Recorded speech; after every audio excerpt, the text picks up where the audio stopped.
আসসালামু আলাইকুম বন্ধুরা, কেমন আছো সবাই? আই হোপ সবাই ভালো আছো। আমিও তোমাদের দোয়ার ভালোবাসায় আল্লাহর অশেষ রহমতে ভালো আছি। সবাইকে রমাদান মোবারক। দেখতে দেখতে তো দশম রমজান চলে আসছে, রহমতের শেষ দিন আজকে। সবাইকে অনেক অনেক ভালোবাসা আর দোয়া রইল রমজান মাসটা যেন সুস্থ ও ভালোভাবে সবাই কাটাতে পারে। এই তো নতুন আর একটা ব্লগ ভিডিও নিয়ে তোমাদের সাথে চলে আসলাম। রোজার ভিডিও, ইফতারি করতে, ইফতারি বিলাতে, ইফতারিতে সবাই আয়োজন করতে কিন্তু খুব ভালো লাগে। আর এবারে রোজাটা অত ক্লান্ত মনে হয় না, এখনও আবহাওয়া অনেক ঠান্ডা আছে। বুট আর আলু একসাথে করে প্রেসার কুকারে দিয়ে দিলাম, তাড়াতাড়ি সিদ্ধ হয়। আর আজকের ভিডিওটা কিন্তু আমি সকাল 10টা থেকে শুরু করেছি। ডিম সিদ্ধ দিয়ে দিলাম, এখন ছোলা সিদ্ধ করতে দিছি, ওটা হয়ে গেছে, পাশে নামায় রাখছি। এখন এই তো দেখো গাজর, পেঁপে আর তারপর বিটরুট না, পেঁয়াজের কলি একসাথে করে ভেজে নিব। তো এটা তো অনেকবার করেছি, দেখালাম এগুলা। আর ভাবতেছি এত আয়োজন কেন? আমার প্রতিবারেই এ বাসায় আসার পর থেকে প্রতিবারই আমি সবাইকেই ইফতার দেই বাসায় সবাই, আর ওনরাও দেয়, ভাবিরাও দেয়। সেদিনকে তো অলরেডি দেখেছো, এক ভাবি ইফতারি দিয়ে গেছে, আর এক ভাবিও দিয়ে গেছে আমাকে। এখন আমারও তো দায়িত্ব আছে তাদেরকে দেওয়ার। সেজন্যই যে আজকে বাসার স্যারকেও দাওয়াত করেছি, আর ওর বাবার বন্ধুও আসবে। এই তো তাদের জন্য ছোটোখাটো একটু ছোট্ট করে একটু আয়োজন করব, অল্প কিছু করব, বেশি কিছু না। আর রোজার দিন ক্লান্ত, সকাল থেকে না করলে তো হবে না। মেয়ের আবার পরীক্ষা নেই, শুক্রবার দিন এই আয়োজনটা করেছিলাম। আর দশম রমজানে না, এটা পঞ্চম রমজানের আয়োজন। দশম রমজানে বয়স দিতেছি, 2টা ডিম দিয়ে দিলাম, আর কিছু ওই যে মটর দিচ্ছি, ভাজিটা হয়ে গেছে। এটা কিন্তু বেশি সিদ্ধ করা যাবে না, চাবানে যেন কসকস শব্দ হয় এভাবেই রাখতে হবে, কারণ এটা কাঁচা খাওয়া যায়। যে সবজিটা কাঁচা খাওয়া যায় সেটা বেশি সিদ্ধ করার প্রয়োজন হয় না। এরপর এই যে মশলাটা ভালোভাবে কষায় নিছি, এখন ছোলা বুটগুলো দিয়ে দিব। মেয়ে আমাকে খুব সাহায্য করতেছে, মেয়ের সাহসেই আমি পেরেছি। কারণ মেয়ে বলছে, আম্মু আজকে আমি বাসায় আছি, স্যারে আসবে 3টা বাজে, তুমি আমার সাথে চলো, একসাথে তাড়াতাড়ি করে সব গুছিয়ে দিই, আর আমি আস্তে আস্তে করতেছি। সব গুছানোর পরও কিন্তু ইফতারের সময় আমার ইফতারি খেতে দেরি হয়ে গেছে। সেটা কেন, সেটাও তোমাদের সাথে শেয়ার করি। সেটার জন্য দায় একমাত্র তোমার ভাইকেই আমি দিব, কারণ সেই করেছে এটা আমার সাথে। এই তো বুটেটা ভালোভাবে কষিয়ে পানিটা ঢেলে দিলাম। সব রেসিপি তো তোমাদের সাথে আমি শেয়ার করতে পারবো না, কারণ সবাই আমার থেকে খুব ভালো ভালো রান্না করতে পারো। তারপরে এই যে বুট চুলায় রেখে আমি মেয়ে চলে আসলাম। মেয়ে আলু ভর্তা, 2 ধরনের আলু ভর্তা করেছে, একটার সাথে বুটের ডাল মিশিয়ে দিয়েছে, আর একটা খালি আলু আছে। এই তো এখন আলুর চপগুলো মা মেয়ে মিলে বানায় নিতেছি। দেখো আমারটা হয় বড় বড়, মেয়েরটা হয় বড় বড়, আর আমারটা হয় ছোট ছোট ভাবে 2 মাই মেয়ে বেশে বানায় নিছি। ফ্লোরে আর বসলাম না, একটা মোটা কাগজ বিছিয়ে নিচেই বসে গেলাম, খাটের উপরে বসে গেছি। মেয়ে টিভি দেখতেছিল আর মা মেয়ে বানাইতেছিলাম। আলু চপগুলো হয়ে গেছে।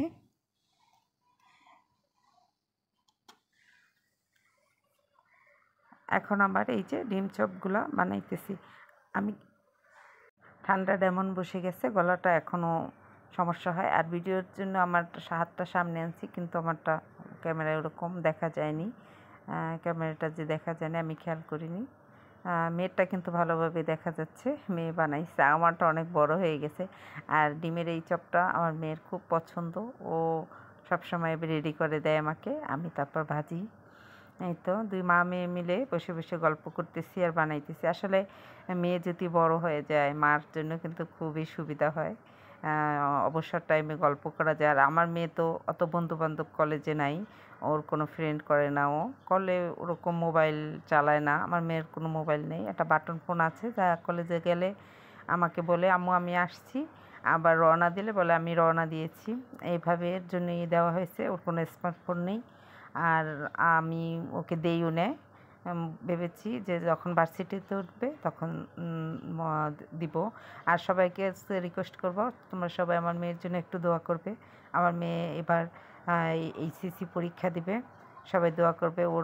এর ভিতরে কিন্তু টেস্ট পরীক্ষা দিয়েছে, আলহামদুলিল্লাহ খুব ভালো রেজাল্ট করেছে। আর এখন আবার এই যে উদ্ভাস কোচিং করতেছে, পরীক্ষা হয়, মডেল টেস্ট দিতেছে প্রতিদিন রোজা থেকে। একদিন পর একদিন পরীক্ষা, একদিন স্যার আসে, একদিন আবার পরীক্ষা দিতে যায়। এই তো। আর ওর সব শেয়ার কি হলো কলেজে না হলো সব কিছু এসেই বলা শুরু কর। সবাই দোয়া করবেন। আর কলেজে যা হয় আইসা আম্মু এটা হয়েছে ওটা হয়েছে সেটা হয়েছে, মানে দরজাটা খুললেই স্কুল লাইফ থেকে ক্লাস 1 থেকে এরকম, স্কুলে ওরকম বেশি কথা বলতো না, চুপচাপে থাকতো, কিন্তু বাসায় এসেই শুরু করতো আম্মু আজকে এরকম হয়েছে, আজকে এরকম করছে, মানে সব শেয়ার করতো। আর ও তো গার্লস কলেজে পড়ে, গার্লস স্কুলে পড়েছে। বয়েজ ছিল, বয়েজ গার্লস দোনোটাই ছিল, কিন্তু ওদেরকে মেয়েদের আলাদা ক্লাস হইতো, আলাদা শিফট ছিল। এই তো আলুর চপ ডিমের চপ হয়ে গেছে, এখন মোমোগুলো তৈরি করে নিতেছি। কেন জানি আমার কাউকে কিছু দিতে হলে অনেক কিছু করতে খুব ভালো লাগে আর খুব আনন্দ লাগে। তারপরে এই যে বানানো হয়ে গেছে, তারপরে এই 4টার দিকে চলে আসছি, মেয়ে ছাড়ে আসছে পড়তেছে, আর আমি আস্তে আস্তে বলতেছি ভাজতেছি আর ভাবতেছি যে মনে হয় দেরি তাড়াতাড়ি হয়ে গেছে, খুব তাড়াতাড়ি চলে আসছি ভাজার জন্য। ভাজতে ভাজতে কিন্তু অনেক সময় লাগছে পরে। এই তো পেঁয়াজগুলো হয়ে গেছে ভাজা, এখন তুলে নিতেছি। আর আমাকে আমার ছেলে সাহায্য করতেছে কিভাবে জানেন? আমার এই যে যতগুলা লাইভ হইতেছে রমজানের সময় বিকেলের দিকে, মানে দুপুর থেকেই ও সবগুলা লাইভে জয়েন হয়।